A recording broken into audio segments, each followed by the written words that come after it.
Olá pessoal, vamos dar continuidade ao tema análise de agrupamento.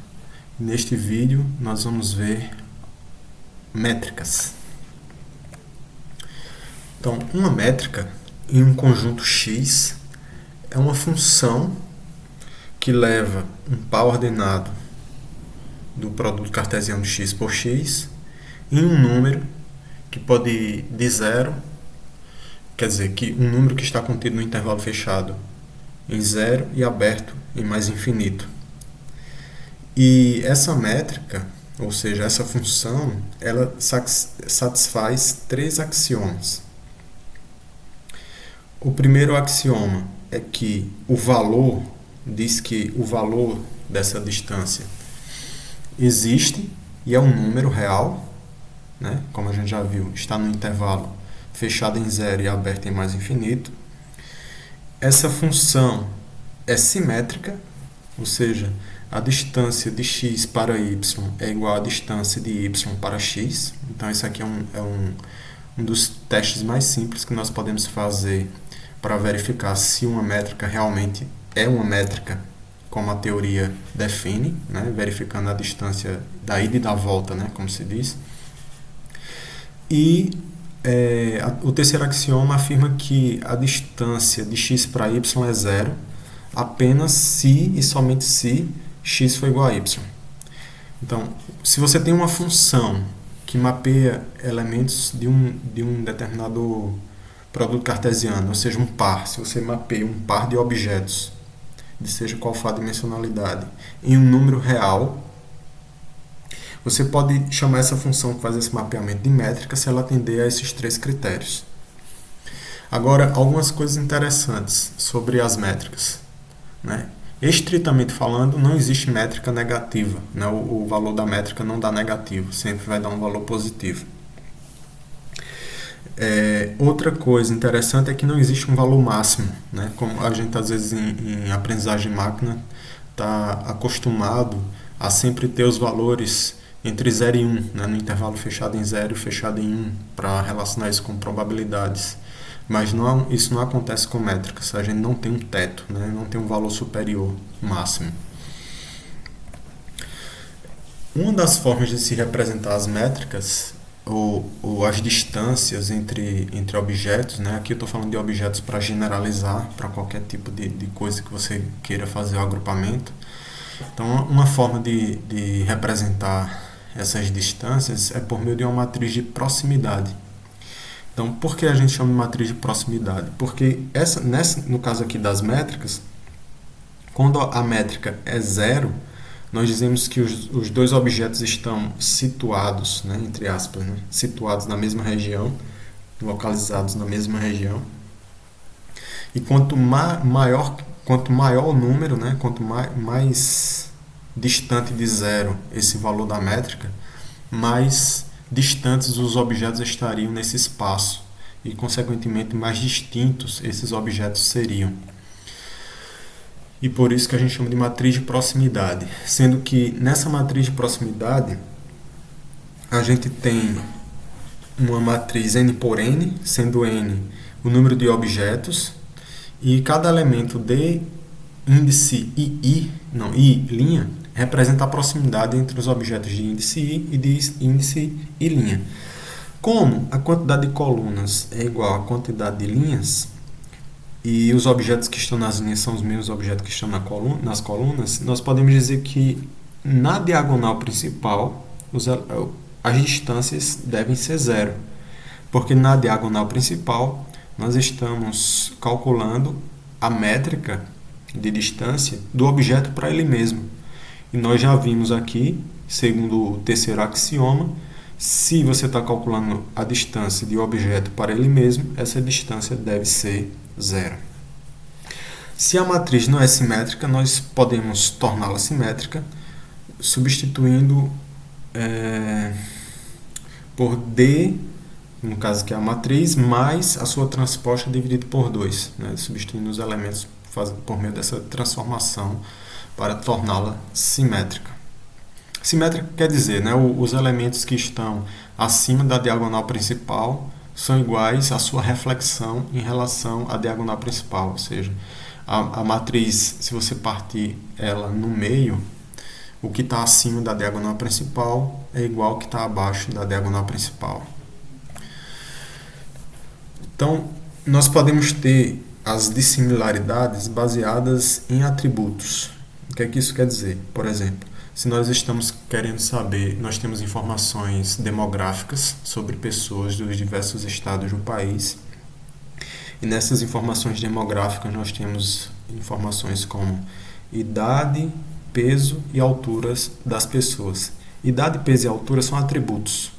Então nós podemos calcular a similaridade entre os estados por meio do cálculo de métricas de distância entre os pares de atributos correspondentes das pessoas desses estados.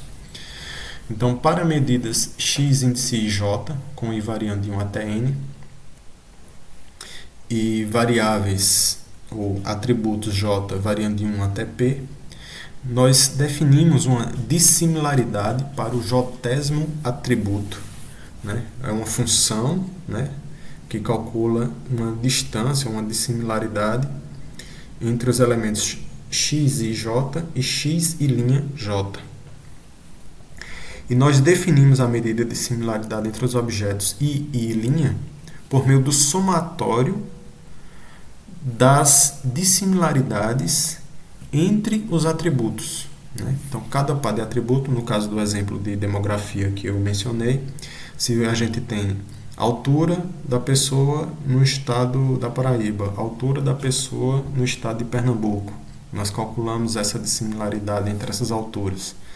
Aí, peso da pessoa no estado da Paraíba, peso da pessoa no estado de Pernambuco, calcular a dissimilaridade entre esses pesos. E aí, para cada pessoa, você vai calcular as dissimilaridades entre os atributos e somar para ter a dissimilaridade entre as pessoas. A dissimilaridade mais popular é a distância quadrática, né, que é obtida por meio da subtração entre os valores, elevando-se ao quadrado o resultado dessa diferença. E aqui, elevar ao quadrado, um dos motivos pelos quais nós elevamos ao quadrado é para obedecer ao primeiro axioma das métricas, que diz que uma métrica tem um resultado positivo ou maior que zero, né? Ou seja, um resultado não negativo. Para atributos não quantitativos, a distância quadrática pode não ser adequada. Então, por exemplo, se a gente está falando de atributos não quantitativos, nós podemos falar, por exemplo, de liking, né, de vídeos no YouTube. A pessoa gostou do vídeo ou não gostou do vídeo.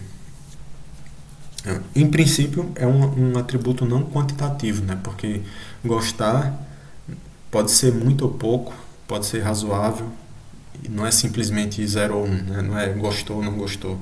Tem uma nuance quantitativa que não permite que a gente atribua um número diretamente com precisão a gostar ou não gostar do vídeo. Outras medidas são possíveis e dependem do tipo de atributo.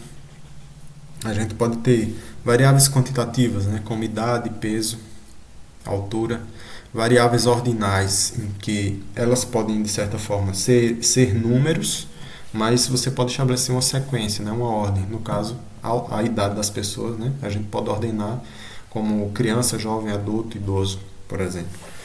Ou variáveis categóricas, que depende um pouco da interpretação, né? Então, quando a gente fala, por exemplo, das emoções que a pessoa pode sentir ao ver o vídeo, essas emoções podem ser enquadradas em categorias, né? Como alegria, tristeza, espanto, né? Então, de modo bem abstrato, a gente poderia atribuir categorias a essas emoções que as pessoas sentem ao ver os vídeos.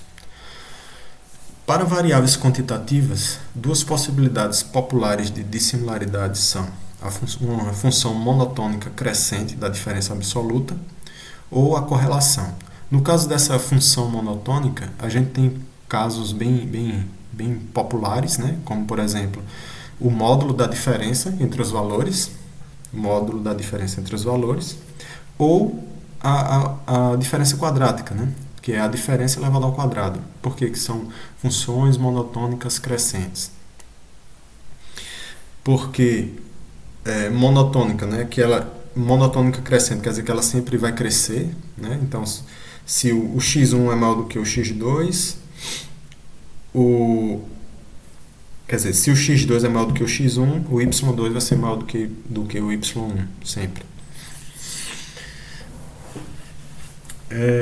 Nós temos também a correlação, né, que é uma medida bastante utilizada para variáveis quantitativas. A correlação pode, dependendo da medida de correlação que você está trabalhando, não necessariamente ela vai atender aquele critério da métrica, né, o primeiro axioma, porque você pode ter valores negativos, né, especialmente devido a esse numerador aqui, em que nós temos, por exemplo, pode haver casos em que a média é maior do que a média dos valores é maior do que um determinado valor, e aí quando você subtrai o valor menos a média, você vai ter um resultado negativo. As variáveis ordinais geralmente são representadas como inteiros contíguos, né? Ou seja, que vem um depois do outro, né? Então, no caso de like e dislike, a gente pode ter 1 e 2, 0 e 1, menos 1 e 1, ou seja, você põe números que estão numa sequência. Notas atribuídas a filmes ou a produtos, né? Que geralmente a gente tem aquela escala de 5 números, sendo o menor número se a pessoa gostou menos, o maior número se a pessoa gostou mais, né? As medidas de erro para variáveis ordinais geralmente são definidas pela substituição de seus m valores originais pela equação abaixo, na ordem descrita, e posteriormente as variáveis são tratadas como variáveis quantitativas, ou seja, a gente pega esses valores, no caso da escala de 1 a 5, subtrai 1 sobre 2 de cada um desses valores e divide pela quantidade, né, no caso m, para ter um valor numa escala mais próximo da escala dos números reais. Com variáveis categóricas não ordenadas, também chamadas de nominais, o grau de diferença entre pares de valores deve ser delineado explicitamente. Então, que caso específico seria esse? Né? Uma variável que é categórica, mas não é ordenada. O exemplo básico pode ser o caso das emoções, né? Tristeza, por exemplo, tristeza, alegria e espanto, elas são categorias, né? Não são numéricas, a gente não, em princípio não pode atribuir números a elas, a não ser que sejam números como rótulos, e também não pode ordenar, né? A gente não pode dizer que o espanto vem depois da tristeza ou que a alegria vem depois da tristeza, não dá para ordenar. E aí aí que entra o entendimento do domínio do problema, né? Que deve ser entendido com muito cuidado para que se atribuam valores bem definidos e, consequentemente, esses valores que foram atribuídos possam ser utilizados adequadamente com a métrica que foi escolhida. Então, se a variável assumir valores distintos, esses valores podem ser arranjados em uma matriz M por M, né? Que é aquela matriz que a gente tem o que está na diagonal principal é 0, né? Que seria a distância da categoria para ela mesma. O que está em posições que são simétricas em relação à diagonal principal tem valores iguais, que é o que está sendo representado aqui por L índice RR' igual a L índice R'R. O que está acima da diagonal principal tem a sua reflexão abaixo da diagonal principal com o mesmo valor. E o que está acima da diagonal principal a gente diz que é maior ou igual a 0, né? Que é a medida de métrica de distância. Então, combinamos as dissimilaridades de atributos em uma única medida de dissimilaridade entre dois objetos ou observações, né? Então, voltando lá no exemplo de demografia, que a gente tem idade, peso, altura, idade, peso, altura. Aí nós temos dissimilaridade atributo por atributo, né? Dissimilaridade da altura de uma pessoa para a altura da outra pessoa, dissimilaridade do peso de uma pessoa para o peso da outra pessoa, dissimilaridade da idade de uma pessoa para a idade da outra pessoa. E aí nós podemos combinar todas essas dissimilaridades de atributos num único número. E a forma mais popular de dissimilaridade de objetos com P atributos é uma média ponderada, né? Então observe que aqui, para obter esse D maiúsculo, nós somamos todas as dissimilaridades, atributo por atributo, né? Esse J de 1 até P, ele está variando aqui nos atributos para uma mesma pessoa, ou para uma mesma amostra. E variando, e temos aqui um peso, né? Um W, aqui esse W índice J corresponde ao peso para aquela dissimilaridade daquele atributo J específico. Então cada atributo vai ter um peso. E uma coisa importante, né, por se tratar de uma ponderação, que o somatório desses pesos deve ser igual a 1. Na média ponderada, a influência da jésima variável é dado por, né, o peso vezes a média daquela variável, ou seja, a média daquele atributo, né, que é obtido. E essa média desse atributo é obtido por meio do somatório dos valores de todas as dissimilaridades, considerando aquele mesmo atributo para todas as amostras, dividindo isso por n ao quadrado, né? Porque a gente vai ter esse somatório sendo calculado n vezes. Lembrando que isso aqui a gente está obtendo esses valores da matriz de similaridade. Então lembre que a matriz de similaridade é uma matriz quadrada, n por n, em que n representa a quantidade de amostras, né? Aqui é representado por i, sendo que cada amostra tem j atributos. E aqui nós queremos saber a média para um determinado atributo. Então agora você pode fazer o exercício 5 lá do Colab, que foi compartilhado anteriormente.